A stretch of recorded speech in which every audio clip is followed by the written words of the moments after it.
They said her skin never aged, not a single wrinkle, not a hint of time's touch. Servants whispered her beauty came from something unnatural, and when young girls began to vanish from the villages below her castle, the whispers turned to screams. They called her the Blood Countess, a woman who believed that youth could be preserved not by prayer or potion, but by blood. Behind her high stone walls, no one truly knew what she was doing. But when the doors were finally broken down, what they found inside would haunt Europe for centuries. This is not myth. This is the true story of a noblewoman who turned beauty into a weapon and her castle into a slaughterhouse. Before we step inside her world, take a second to subscribe, because once you enter this story, you might not look at a mirror the same way again. The morning mist curled around the jagged peaks of the Carpathian Mountains, hiding the valleys below in a shroud of pale silver. Atop one of these cliffs, a fortress of stone rose like a jagged tooth against the sky. Its towers, dark and brooding, pierced the clouds, and its walls were etched with centuries of frost and wind. This was the home of the woman who would come to terrify Europe, not with armies, but with her obsession, her vanity, and the shadows she commanded from within. From the moment she drew her first breath, she was different. Noble blood coursed through her veins, granting her beauty, but also a sharp cunning that made those around her uneasy. The corridors of the castle echoed with whispered warnings. The Countess was curious about more than the usual accomplishments of a young noblewoman. While other girls practiced embroidery or learned music, she lingered over the castle mirrors, tracing the delicate lines of her own reflection, as if it were a map of the future. Her chambers were lined with portraits of ancestors, each staring back with hollow eyes that seemed to judge her. The Countess, already aware of the fleeting nature of beauty, spent hours examining the way the morning light kissed the marble of her vanity, testing lotions, oils, and powders that promised to slow the inevitable. Servants scuttled in and out, offering remedies whispered about in distant courts, but none satisfied her hunger for perfection. The castle itself seemed to echo her temperament. Every hallway was a labyrinth, each corner a place where shadows gathered, and doors closed with an ominous finality. The kitchen smelled of roasted meats and herbs, yet in the higher towers, the air was sharp with the scent of iron and cold stone. From the parapets, one could see the small villages that clung to the valleys below, their fields shivering in the wind. It was a landscape as beautiful as it was unforgiving, a reflection of the woman who ruled from the summit. She began to experiment, not with mere potions, but with secret remedies that promised more than temporary glow. The earliest of these attempts were simple: creams made from rare herbs, baths of scented oils. Yet curiosity soon demanded bolder tests, a fascination with substances that carried a dangerous allure. And, though none could foresee the horrors that would follow, the castle, isolated and remote, offered the perfect laboratory for her obsession. By night, the fortress seemed alive with anticipation. Candles flickered in the windows, throwing long shadows onto the stone walls. Servants whispered among themselves, wary of the Countess's moods, for she could be radiant one moment and terrifying the next. In the quiet hours, she would trace her hands along the cold marble, imagining ways to cheat time itself, to bind youth to her body forever. From this stronghold, perched high above the world, the stage was set for deeds that would be whispered about in fear and fascination for generations. The Countess's fascination with mirrors had grown into a deeper obsession. Reflected in the silvered glass, she began to imagine that age was a thief to be outwitted, and that every line on her skin was an enemy to be defeated.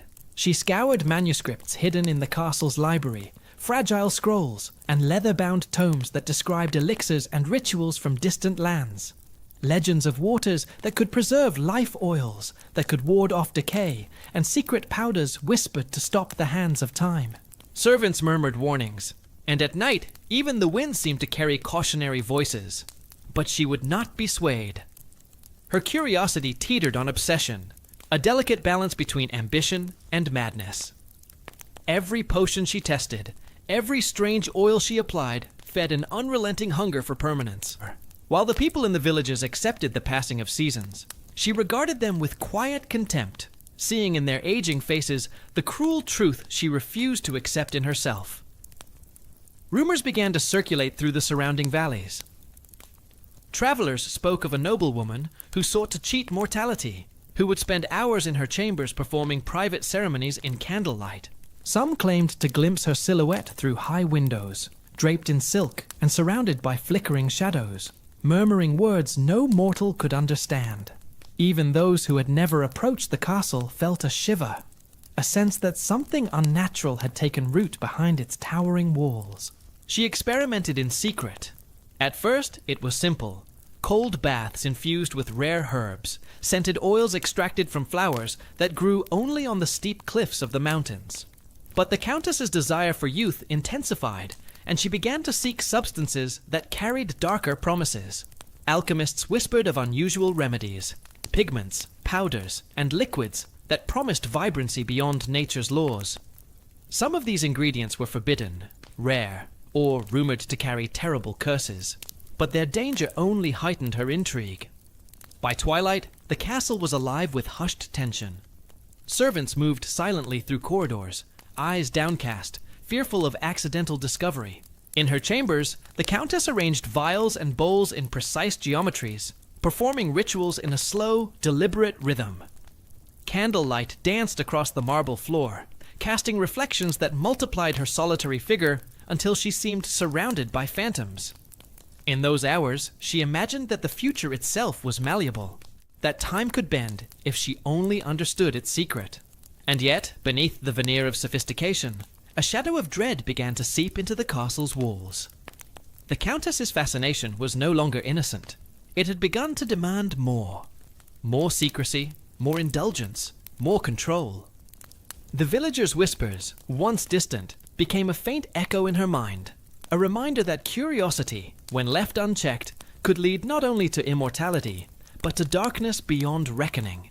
By the time the Countess reached her late teens, mirrors had become more than mere objects. They were her confessor, her judge, and the silent recorders of time. In their polished surfaces, she scrutinized the smallest imperfections. The faint curve beneath an eye, the slightest shadow at her jawline, the subtle dimming of her skin that others might never notice. Each evening, she performed rituals in front of them, her fingers tracing imaginary lines over her reflection, as if she could smooth away the years before they touched her body. The castle's servants learned quickly to avoid her chambers during these hours. Footsteps, whispers, or even a single cough could draw the Countess's sharp gaze, and they would vanish silently into the shadows, hearts pounding. Outside, the villagers sensed a subtle change in the air, though few dared speak of it. Tales began to circulate. Girls lured to the castle, never seen again. Strange lights at windows. A noblewoman whose beauty never waned, yet whose eyes held something unnatural. Obsessed with preserving what she saw in the mirrors, the Countess began to experiment with increasingly unorthodox remedies. The herbs and oils of her youth, once sufficient, no longer satisfied her hunger. She sought substances whispered to halt decay, whispered in forbidden texts that promised longevity at unimaginable cost. Vials were filled with thick, crimson liquids, powders imported from distant lands, and tinctures mixed under the flicker of candlelight. Each night, she tested them meticulously, hoping to see the transformation the mirrors had promised. Her obsession became a quiet tyranny. Even the walls seemed to hold their breath as she moved through the chambers, tracing her reflection with obsessive care. Every glance was an audit, every reflection a verdict. No servant dared remark upon her experiments, no physician dared challenge her methods. The Countess had become an oracle unto herself, and the mirrors confirmed her growing conviction. Beauty could be preserved, if only she dared to pay the price. But with each new experiment, the line between survival and cruelty blurred. What once began as fascination evolved into compulsion. Shadows in the corners of her chambers seemed to whisper that time was not a gentle force to negotiate with. It was an enemy, and the enemy demanded sacrifice. The Countess began to wonder, what cost would the world demand for her continued perfection?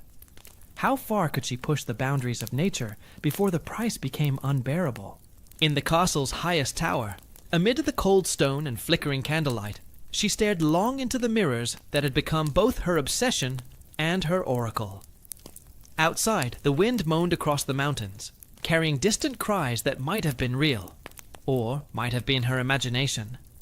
The reflection before her promised eternity, but in its depths lurked a shadow of consequences yet unseen. And from this moment onward, there would be no turning back.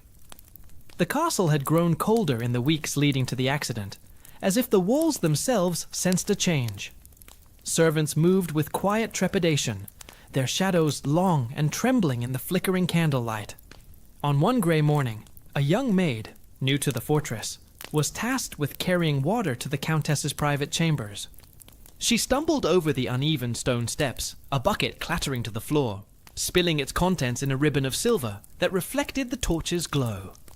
The Countess appeared suddenly, as if summoned by the sound. Her eyes, usually sharp and calculating, burned with a flicker of something more primal. Irritation, yes, but beneath it, a darker curiosity. The girl knelt quickly, stammering apologies, her palms shaking. The Countess did not speak immediately. Instead, she circled her like a predator, assessing prey.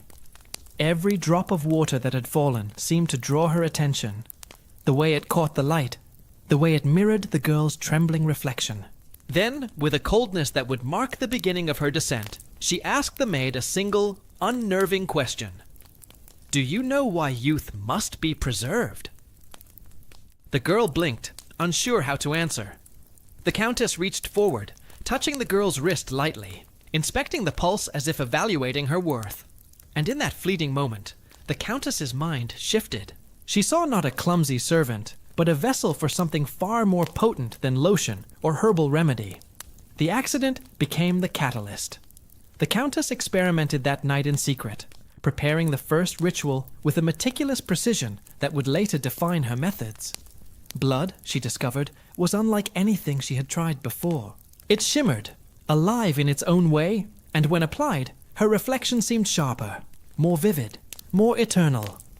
For the first time, she glimpsed the possibility she had only dreamed of. A formula that could halt decay, if only she continued to explore its boundaries. News of the incident never reached the villagers, who had already begun to whisper of disappearing girls. Within the castle, however, a new order had taken root. The Countess's obsession had escalated from mere reflection and powders to something darker, more intoxicating. The girl survived, but the fear she carried into the corridors was enough to alert the other servants that the Countess ES experiments had entered a dangerous new phase. From that night forward, the castle felt alive in a different way. Shadows lengthened unnaturally, corridors hummed with tension, and the mirrors seemed to reflect not just the Countess, but the consequences of her ambition. The first step into blood had been taken, and with it, the quiet, sinister promise that her pursuit of immortality would require sacrifices far greater than anyone could have imagined. The castle's towers were cloaked in night when the Countess began her experiment, the silence broken only by the faint crackle of candles. She had prepared the chamber with meticulous care, the floor polished until it gleamed like black glass, and bowls arranged in precise geometries around the room. The girl who had survived the earlier accident had been dismissed from the upper floors, leaving the Countess alone with her thoughts and her curiosity. The liquid was thick, warm, and glimmered unnaturally under the candlelight. She tested it with her fingers first, marveling at its texture, the faint metallic tang that hinted at its potency. Each movement was deliberate, ritualistic, as if she were performing a dance older than memory itself. The Countess's reflection in the tall mirror before her seemed sharper than reality, as if the room itself had shifted to accommodate the promise she had glimpsed. Her hands moved with precision, adding drops from vials that had been hidden away, substances she had collected in secret from distant lands. The mixture swirled in the bowl, darkening, catching the light in a hypnotic shimmer. For the first time, she fully understood the power she had stumbled upon, a substance that could interact with her body, that could manipulate appearance in ways powders and oils never could. The thrill was intoxicating, mingled with a chill that crept along her spine, reminding her of the danger inherent in defying nature. As she lowered herself into the liquid, the sensation was immediate. Skin tingled, veins seemed to hum, and the mirror reflected a glow she had never seen before. Every line, every shadow of imperfection seemed to fade under the ritual's influence. She marveled at the transformation, her obsession reinforced with a fascination bordering on mania. It was as if she had glimpsed a form of immortality, fragile, fleeting, but tantalizingly close. Even as ecstasy mingled with fear, the Countess remained disciplined. She noted each reaction, each sensation, with the precision of a scientist, recording results in her mind for future trials. No one could interfere. No whisper could disturb her. The castle had become a laboratory of shadows, and she its sole architect, manipulating time, flesh, and essence itself in pursuit of her vanity. By dawn, she emerged from the bath, exhausted but invigorated, her skin radiant in a way that defied explanation. In the hallways, the servants sensed a shift. The Countess's presence carried a new weight, subtle but unmistakable, a cold intensity that promised both awe and terror. From that night onward, her experiments would escalate, moving beyond isolated accidents to systematic, deliberate acts that would mark the beginning of her enduring legend. Beyond the polished floors of her private chambers, deep within the castle's stone heart, lay a room few had ever seen, the Chamber of Iron. Its walls were cold and unyielding, lined with metal racks and implements whose purpose was whispered about but never questioned. Here, the Countess's curiosity had transformed into systematic design, a place where fear, pain, and obsession converged into a single purpose. The chamber's air was heavy, tinged with the faint metallic scent of tools long unused, the faint echo of footsteps amplifying the silence. Candles flickered in iron sconces, casting elongated shadows that twisted and writhed across the walls. It was a space built for control, for testing the limits of the human body in service of her experiments. No servant dared linger. The rumors alone were enough to keep them away. It began subtly. Servants were instructed to fetch rare substances, oils and powders for testing. But soon, the experiments required more than simple mixtures. The Countess designed devices that could measure reactions with precision, metal frames to position her subjects, clamps to hold, and contraptions to control every movement. The tools themselves were elegant in their cruel design, polished to a reflective sheen, each with a purpose known only to her. She moved through the room with meticulous care, arranging implements as one might arrange instruments for a delicate performance. Her mind, razor-sharp and calculating, viewed each act as both art and science. Every detail mattered.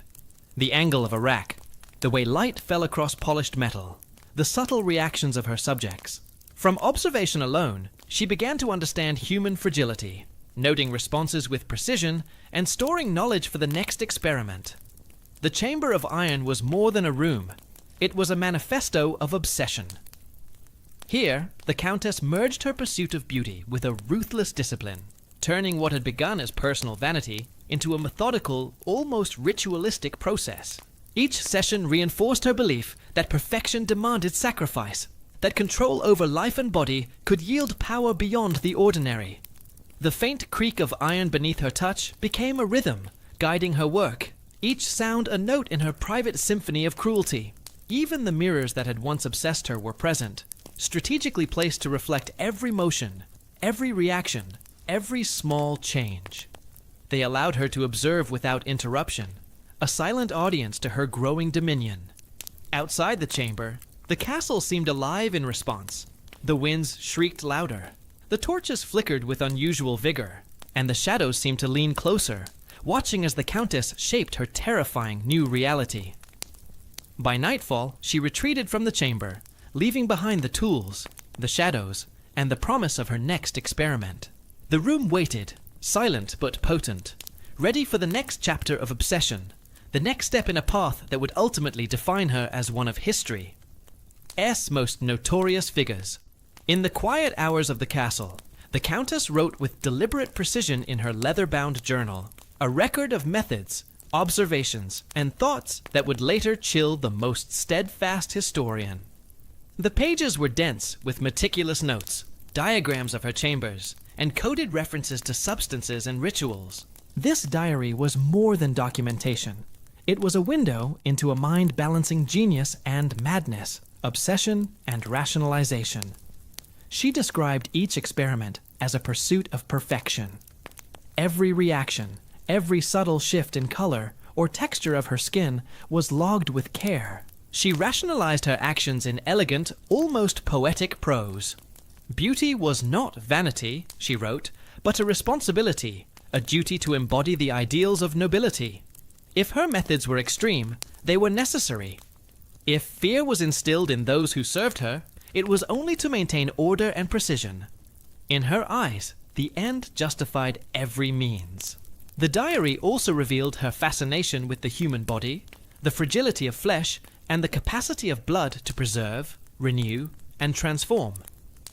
Each entry was tinged with awe and cold calculation, as if she were conducting experiments in a laboratory rather than commanding a fortress of stone and shadow. She recorded her fears as carefully as her successes, noting every mistake, every moment when a ritual did not produce the desired effect. These errors became lessons, each one shaping the increasingly precise and terrifying procedures that followed. Even as she wrote, the Countess reflected on the isolation her obsession demanded. Friendship, love, and simple human warmth were luxuries she could not afford. Her diary became a companion, a confidant that could hold her secrets without judgment.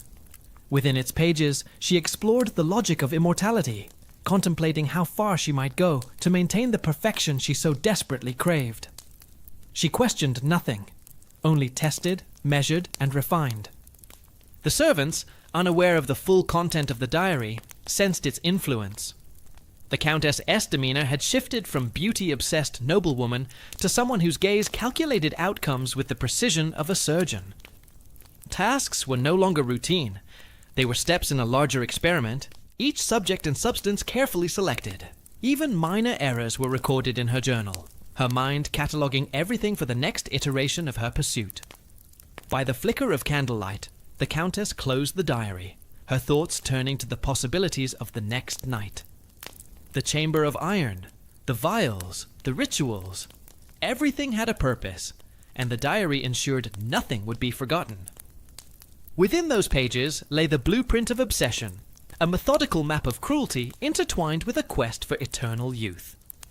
From these writings, history would later piece together the magnitude of her ambitions, the calculated coldness that defined her, and the horrifying logic that allowed her to transform fear, blood, and ambition into a legacy remembered for centuries. In the valleys below the Countess's fortress, life continued with the fragile rhythm of harvests and festivals, unaware that a shadow had settled over them. Families noticed absences first, young girls failing to return from errands, whispers of strange figures glimpsed near the forest's edge. But the mountains and the castle seemed distant, almost unreal. Then, one morning, a village awoke to silence. Windows were shuttered, doors locked, and no voices answered the call to the fields. It was as if the settlement had evaporated overnight.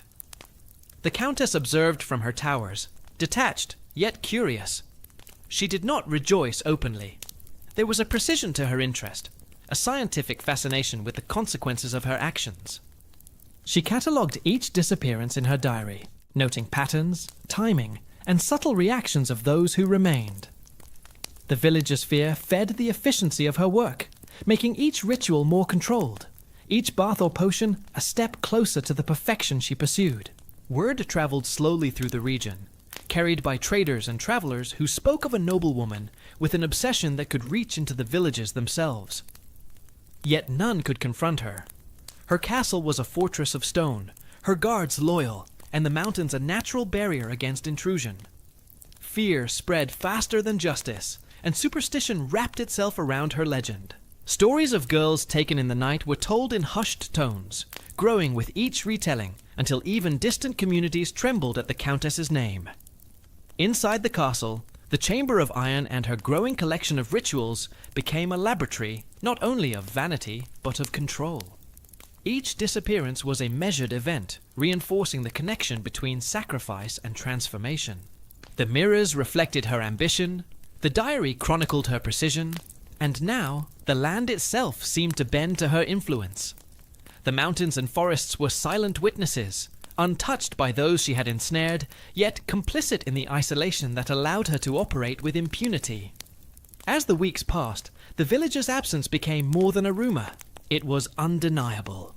Traders passed along tales of entire households gone, fields abandoned, and families vanished without trace. Some said the forests had swallowed them. Others whispered of unholy experiments behind the castle walls. The Countess did not correct them. She allowed the myth to grow, knowing that terror could be as effective as any potion. That legend could extend her reach farther than her hands ever could. By night, the castle seemed to pulse with quiet satisfaction. The tools, the mirrors, the rituals, and the diary were all instruments in a symphony of obsession, orchestrated from the fortress above. Outside, the valleys lay empty, the absence of life echoing the first real proof of her power. This was no longer vanity or superstition. It was dominion, and the lesson she drew from the vanished village would shape every ritual and experiment to follow. The first signs of suspicion came as small, almost imperceptible patterns. Mothers noticed daughters missing after trips to the market or the forest. Neighbors whispered about pale, silent figures glimpsed near the castle gates. Though fear had long haunted the valleys below, these disappearances carried a different weight, one that hinted at deliberate design rather than chance. Word reached the local magistrates, who initially dismissed the rumors as superstition. Yet, as the reports grew consistent, with families presenting lists of absent girls and servants testifying to their sudden vanishings, authorities could no longer ignore the shadow cast by the Countess. The pattern was undeniable.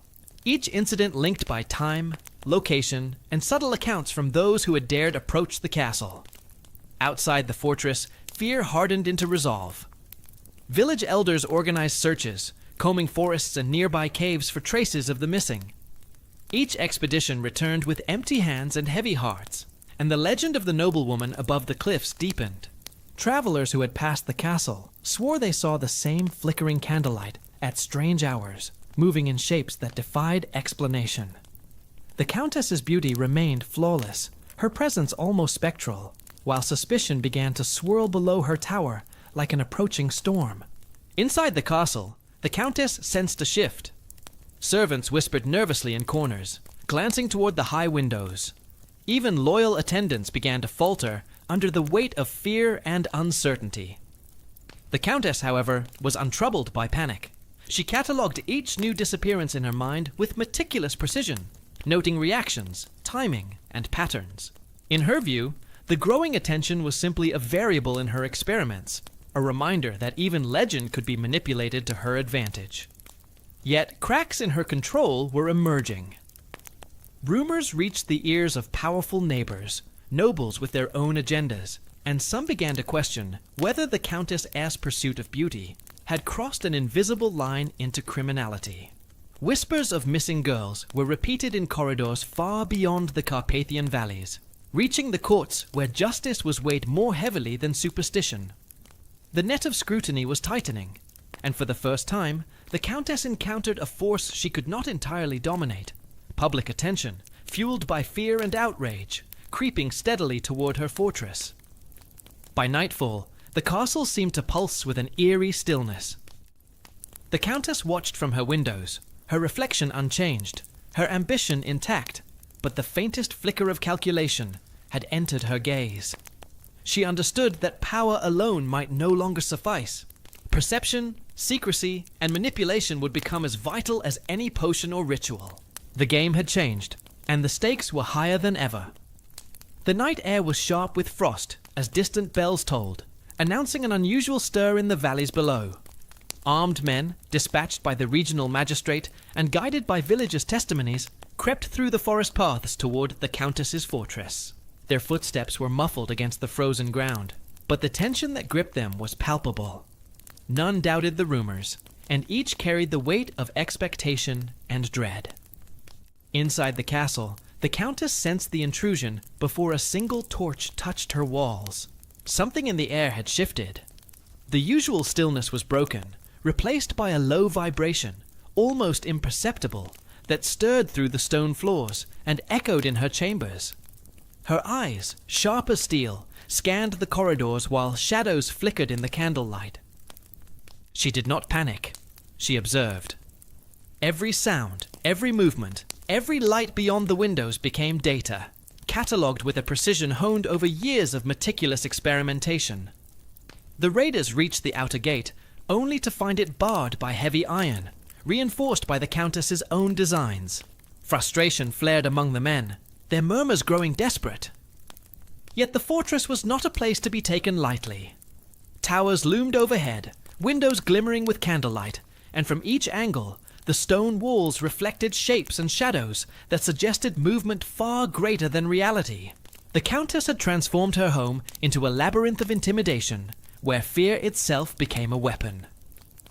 As they breached the inner courtyard, the Countess enacted her contingency.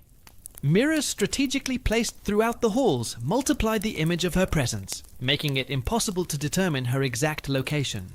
The scent of herbs and oils, previously used for vanity, now masked her true movements and disoriented intruders.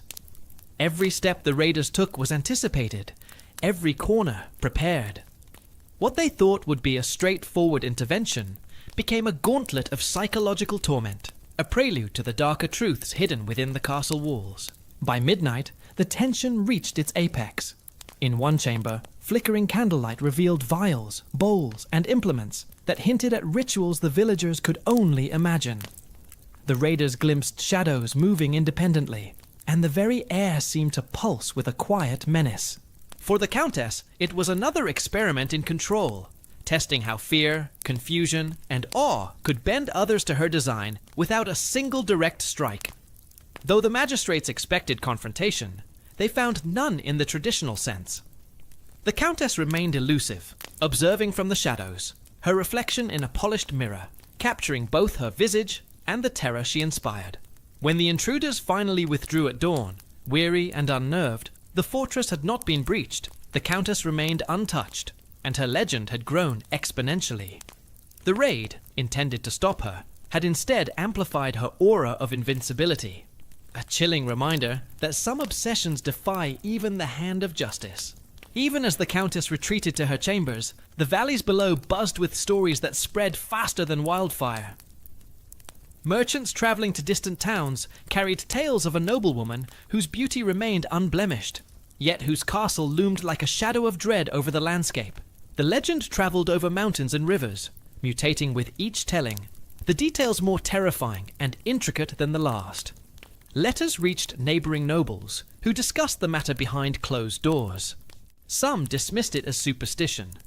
Others suspected the whispers concealed grim truths. Across courts and council halls, the Countess's name was spoken in hushed tones, a symbol of beauty intertwined with fear.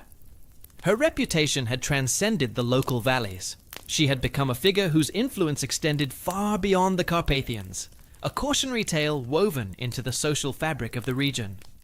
Inside the castle, the Countess observed this spread with calculated interest. Every message, every rumor became another piece of data to analyze. She had anticipated scrutiny, and the mounting attention only confirmed the efficacy of her methods. Terror, like her rituals, was a tool that could be refined and perfected. Yet she remained vigilant. Legends, after all, could be weaponized as easily as they could unravel, and she knew the difference between notoriety and danger. Her diaries reflected a keen awareness of her growing infamy. In careful script, she chronicled every encounter, every subtle shift in perception, every sign that outsiders were beginning to piece together what the locals feared. She wrote of control, influence, and the delicate balance between awe and apprehension. With each entry, she mapped not only her obsessions, but the psychology of those who whispered her name, predicting reactions, gauging fear, and adapting her methods. Meanwhile, villagers far from the castle spoke of sudden disappearances in their communities, attributing them to the Countess without fully understanding the mechanics of her obsession. Some claimed to hear eerie melodies drifting from the high towers. Others swore the mountain mists carried the faint scent of herbs and blood. Her influence had become intangible yet undeniable, a haunting presence that shaped behavior, dictated movement, and instilled a primal caution even among those who had never seen her face. By the end of the season, it was clear. The Countess had grown from an isolated figure of obsession into a symbol of fear and fascination that bridged the local and the distant. Her fortress, her mirrors, Her rituals and her meticulously documented experiments had created not just a narrative of beauty, but a legend of control, power, and dread. The mountains whispered her name, and beyond them, the world began to listen. The day of reckoning arrived with the silence of an uneasy dawn. Nobles, magistrates, and even distant envoys had gathered, drawn by the growing legend and the growing trail of disappearances that could no longer be ignored. The fortress, which had once seemed impenetrable, now faced scrutiny from a force both legal and social, a convergence of fear and authority. Inside, the Countess prepared as though performing another ritual. She moved deliberately through the chambers, inspecting mirrors, vials, and instruments with precise attention. Her mind catalogued every visitor, anticipating every question, measuring the weight of authority against her own meticulous defenses. She did not panic. Instead, she viewed the gathering storm as an extension of her experiments, a test of perception, control, and influence. The visitors arrived, cautious yet determined. They navigated the castle halls with quiet apprehension, noting the polished surfaces, the strategic reflections in the mirrors, and the faint metallic scent that lingered in the air. What had been whispers and rumors now faced direct observation, and yet the Countess remained elusive. She watched from shadowed corners, her presence amplified by clever placements of mirrors and subtle manipulations of light. The fortress, as always, seemed larger than it was, every corridor an illusion designed to disorient. The magistrates confronted the evidence: missing villagers, mysterious vials, and the meticulously kept diary that chronicled her obsession. But even as the documents were read aloud, the Countess's demeanor remained calm, her intelligence and charisma cloaking the darkness within. Her explanations, elegantly phrased and laced with selective truths, were designed to both fascinate and unsettle. She did not deny her experiments. She reframed them as a pursuit of excellence, a demonstration of her mastery over nature and beauty. Yet the weight of collective scrutiny began to press against the fortress walls. Allies whispered uneasily, servants faltered under questioning, and the scale of her obsessions became impossible to contain. Even the mirrors, which had always reflected control, now reflected tension, fear, and the inevitability of exposure. For the first time, the Countess faced a variable she could not manipulate entirely: the perception of the wider world. By evening, it was clear that her dominion had limits. The magistrates, armed with evidence and bolstered by public pressure, declared her practices intolerable. While some fled in terror at the thought of facing her directly, others recorded her deeds meticulously, ensuring the legend would endure, but so too would accountability. The Countess, for all her cunning, was forced to confront the reality that even obsession, when fully revealed, could not remain entirely unchecked. Yet as she was led away from the chambers that had once been her sanctuary, her reflection in a final mirror remained unchanged.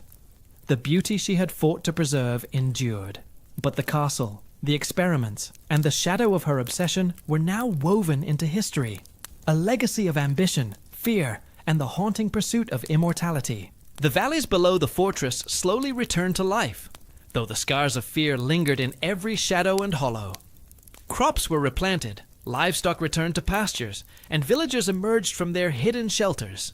Yet the absence of those who had vanished was palpable, a silent echo that no festival or market day could fully erase. Stories of missing girls had taken root in memory, growing darker with each retelling, a cautionary whisper to every child who ventured near the mountains.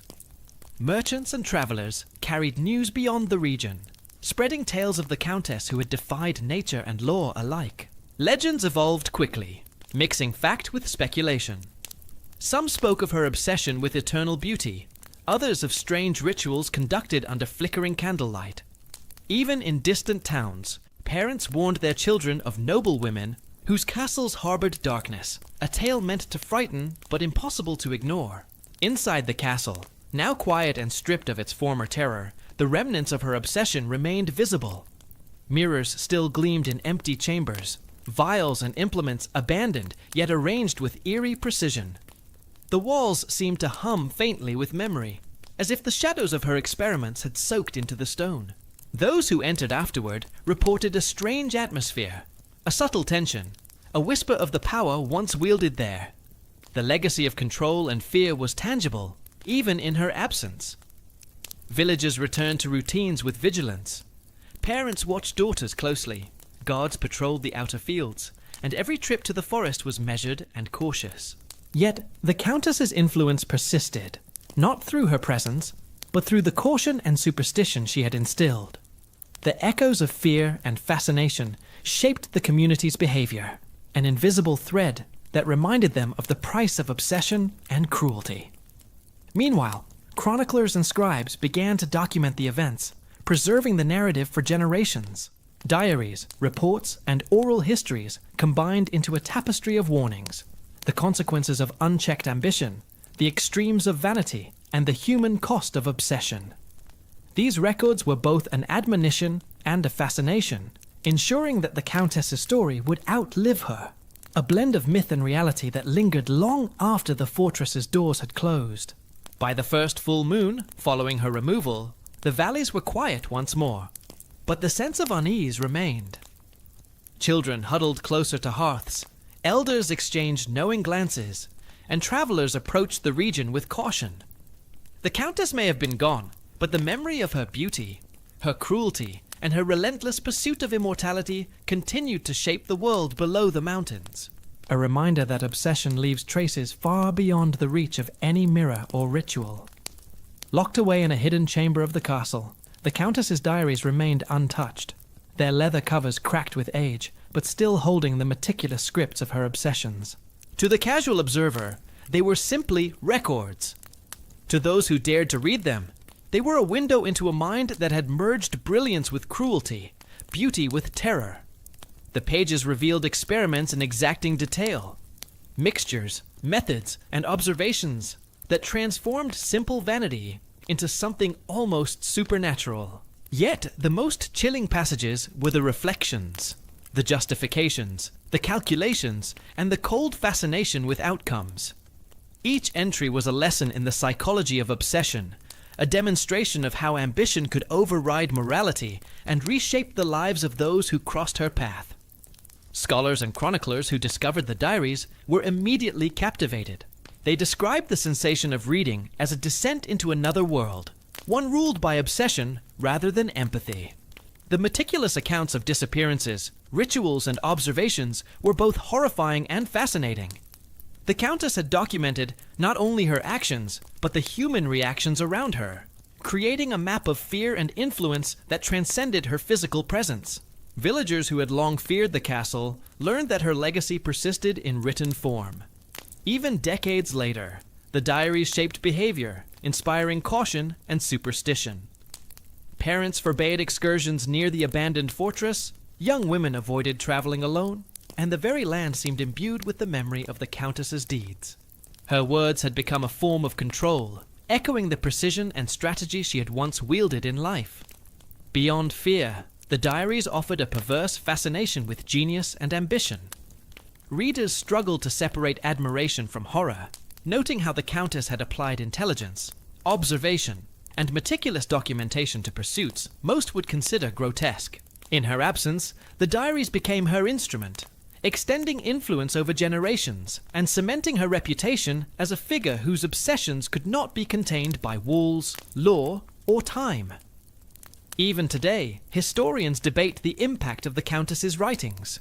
Some view them as cautionary tales, demonstrating the dangers of unchecked desire. Others see a dark brilliance, an intellect applied without ethical restraint. Whatever interpretation is taken, the diaries ensure that her presence is never fully erased. Through ink and paper, the Countess continues to exert a subtle dominion over imagination, over fear, and over the stories told in the valleys and beyond. Long after the castle fell silent, the Countess's story continued to haunt the mountains and valleys.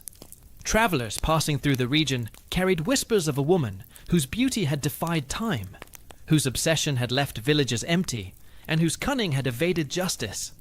The line between fact and legend blurred, and her name became a warning as much as a tale. Oral traditions transformed her deeds into myth. Elders told children of fleeting shadows glimpsed in forest mists, of glimmering lights in abandoned towers, and of echoes that sounded like laughter from beyond the grave. With each retelling, the narrative evolved. Sometimes she was a figure of horror, sometimes an almost supernatural entity, yet always a presence impossible to ignore. Fear and fascination intertwined, ensuring the story endured across generations. Even scholars and chroniclers, centuries later, noted that her influence persisted in unexpected ways. Her diaries, once hidden, had inspired countless accounts, each drawing on the meticulous records she left behind. Researchers debated the accuracy of these texts, but the psychological impact was undeniable. Communities remained cautious, forests and valleys were approached with care, and travelers spoke with reverence and dread. The Countess's obsession had transcended life itself, shaping memory, culture, and imagination. Legends often depicted her as a spectral figure, gliding through towers or standing by candlelit mirrors, eternally pursuing beauty and control. Some stories claimed her reflection could still be glimpsed on moonlit nights, shimmering in abandoned windows. Others suggested that faint trails of light in the forests marked where she had once conducted her experiments. These tales reinforced her enduring aura of terror, leaving an impression that combined awe, horror, and the unshakable feeling that she remained present in spirit. The legacy of the Countess became more than a cautionary tale. It evolved into a study of human obsession itself. Her life demonstrated how ambition, vanity, and cruelty could intertwine, how genius applied without empathy could create devastation, and how stories, once set in motion, could extend influence far beyond mortal existence. Each whisper, each shadow, and each recounting of her deeds reminded those who listened that some obsessions cannot be contained by walls, law, or time. By the time the centuries had passed, the Countess's name was no longer just a historical footnote. It was a symbol of beauty pursued to extremes, of intellect unrestrained by morality, and of terror that outlived the hand that wrought it. Her legend, woven into the fabric of the valleys, mountains, and collective memory, refused to die. An eternal echo of obsession, power, and the chilling allure of immortality. Even centuries later, the air around the old fortress seemed to vibrate with the memory of her presence. Though time had eroded walls and overgrown the pathways, the story of the Countess remained vivid, etched into both stone and memory. Travelers, scholars, and villagers alike felt a subtle tension when approaching the ruins, a quiet reminder that some obsessions transcend life, lingering long after the hands that wrought them are gone. The tools she had left behind, the mirrors, vials, and meticulously kept diaries, had become relics of a darker truth. The pursuit of perfection, when untethered by morality, casts a shadow far beyond its origin. Historians who studied her life noted that her obsessions were not merely acts of cruelty, but meticulous experiments in control, psychology, and fear. She had documented every movement, every reaction, every failure, ensuring that even in her absence, her influence would continue. What remained most haunting, however, was the psychological imprint she had left. The valleys below the fortress seemed haunted by invisible rules, an instinctive caution in children, a wary hesitation in travelers, a whispered fear among those who lived nearby. Her pursuit of eternal beauty, once intimate and private, had expanded into a cultural specter. Her obsession had become immortal, not in flesh, but in effect a lesson in ambition taken to extremes. Legends describe her as a figure who cannot rest, a presence that moves through history as easily as through the mirrors she once adored. Some claim that the faint shimmer of candlelight in the abandoned windows reflects not ghosts, but the lingering echo of her will. Others speak of fleeting figures in forest mists, leaving only the faintest trace before vanishing. Every tale reinforces the same lesson. Obsession, when cultivated with intelligence, discipline, and ruthlessness, cannot be confined to a single lifetime. In the end, the Countess's life was a testament to the duality of human desire, the relentless drive for perfection, and the devastation it can bring. She transformed vanity into a weapon, beauty into a tool of fear, and ambition into a methodical force that shaped both lives and landscapes. The empty valleys, the preserved diaries, and the whispered tales all bear witness. Her obsession was eternal, her legacy enduring. Even as centuries pass and new generations emerge, the story persists. It is retold as cautionary tale, as legend, as eerie fascination. The Countess's pursuit of immortality may have begun with the vanity of youth, but it ended with something far more enduring. A presence woven into history itself, a chilling reminder that some obsessions refuse to fade, echoing across time with a relentless, haunting resonance.